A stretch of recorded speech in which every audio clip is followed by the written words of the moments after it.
የውጭ ምርት ገበያውን ባጥለቀለቀበት ህዝቡ በችግር ጨለማ በሚዳክርበትና ህፃናት በባዶ እግራቸው ብዙ ኪሎ ሜትሮችን በሚጓዙባት በዚያች ሀገር ሰበር ዜና መሰማቱ ተነገረ። ዘመኑ 1983 ነው። የሀገሪቱ መንግስት ዙፋን ተናጋ ተባለ። ቶማስ ሳንካራ የተባለ የ34 ዓመት ወጣት ለኃይል ሳይሆን ለዓላማ መንግስት መሆኑ ተነገረ።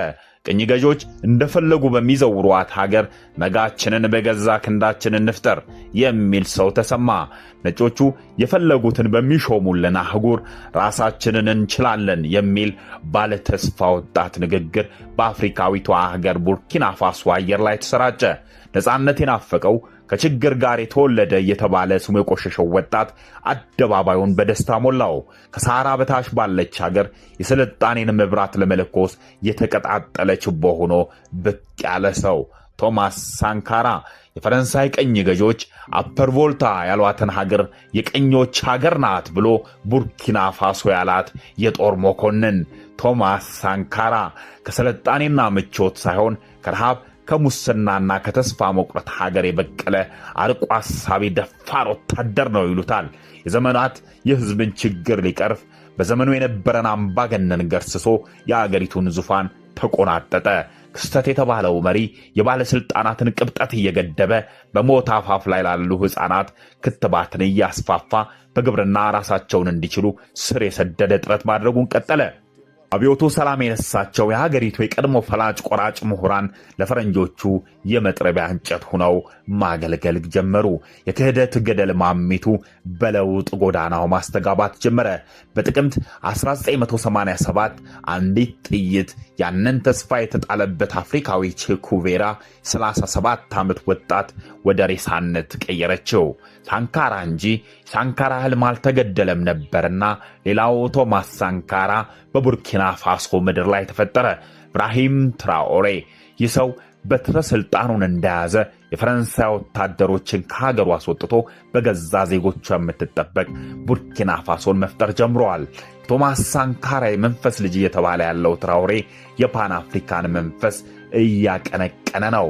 ሀገሩ ቡርኪና ፋሶ ከማሊና ኒጀር ጋር ውህደት እንደምትፈጥር መናገር ከጀመረም ሰነባብቷል። የማሊና ኒጀር መሪዎችም አብረው ተሰልፈዋል። የአፍሪካ ፀሐይ ከምስራቅ ሳይሆን ከምዕራብ ልትወጣ ሳይሆን አይቀርም እየተባለ ነው። ሞሮኮ የባህር በሯን እንደፈቀደችላቸው እየተነገረ ነው። ታሪክ የማስታወሻ ደብተሯን አንስታ የዚህን ሰው ገድል መጽሐፍ ጀምራለች። አፍሪካን በረጅም እጃቸው የሚዘውሯት ምዕራባውያን መቼ ምን ይፈጥሩ ይሆን እየተባለ የሁሉም አፍሪካዊ ጆሮና አይን ወደዛች ሀገር ሚዲያ እያማተረ ነው። የሀገር ወጣቶችም ይህን ሰው ለመጠበቅ በጎዳና እያደሩ ነው። ሰውየው ከሳንካራ ድክመት የተማረ ይመስላል። ሳንካራ ለምዕራቡም ለምስራቁም ዓለም በሩን ዘግቶ የነበረ ሲሆን የነብሩን ጭራ የያዘው ትራኦሬ ግን ራሻ፣ ቻይናና አንዳንድ የምስራቅ ዓለሙን መሪዎች ወዳጆቹ እያደረገ ነው። ትራኦሬ በጣፋጭ ንግግርና በቄንጠኛ አለባበስ ሳይሆን በረጋና በወታደር ልብሱ በአፍሪካ ጎዳና ላይ ጎልቶ እየታየ ነው። የፊቱ ፈገግ አለ ማለት የሀገሪቱ በችግር መኖር ምልክት ነው ይሉታል። ቅንጦት ሞልቶ በሚፈስበት የአፍሪካ መሪዎች ቤተ መንግሥት ከመኖር በተራ ቤት እየኖረ ለመምራት ወስኗል። በድግስ ከመኖር አገልግሎት እያገኘ ለመኖር መምረጡ ለአህጉሪቱ ሽማግሌ መሪዎች ምን ትምህርት ይሰጥ ይሆን? አንድን ሀገር በብዙ ከፋፍለው በስልጣን እየባለጉ ለመሞት ሴራ በሴራ ለሆኑት አፍሪካውያን መሪዎች ከኒጀርና ማሊ ጋር ተዋህደን ትልቅ ሳህል ስቴት እንሆናለን የሚል እቅዱ በየጊዜው ካልተከፋፈልን እንቅልፍ አይዘንም የሚሉ ሕፃናት አዛውንቶችን እርቃን እያሳየ ነው። በእርግጥም እርሱ ብዙ ዓመታት የሚኖርባትን ሀገር ለመገንባት እየጣረ ነው። እነርሱ ደግሞ ኑረውባት የጨረሷትን ሀገር በመምጠጥ ላይ ናቸው። ብዙዎቹ የአፍሪካ መሪዎች በአበዳሪ ተቋማት በር ላይ ቆመው ብድር እየጠየቁ ባሉበት በዚህ ወቅት የሀገሪቱን ብድር ከፍሎ እየጨረሰ ያለ ብቸኛ መሪ ትራኦሬ ነው። ብዙዎች በዲፕሎማሲ ቋንቋ እየፈሩ ሲናገሩ አካፋን አካፋ ነው እያለ ያለ ሰው ይህ ህዝብ ክርስቶስን በሆሳና አክብሮ ዓርብ ዕለት ይሰቀል ዘንድ ሰልፍ እንደወጣበት የአይሁድ ህዝብ እርሱም ላይ ካልወጣበት ተስፋ ያለው መሪ መሆኑን ከምጣዱ እያሳየ ነው።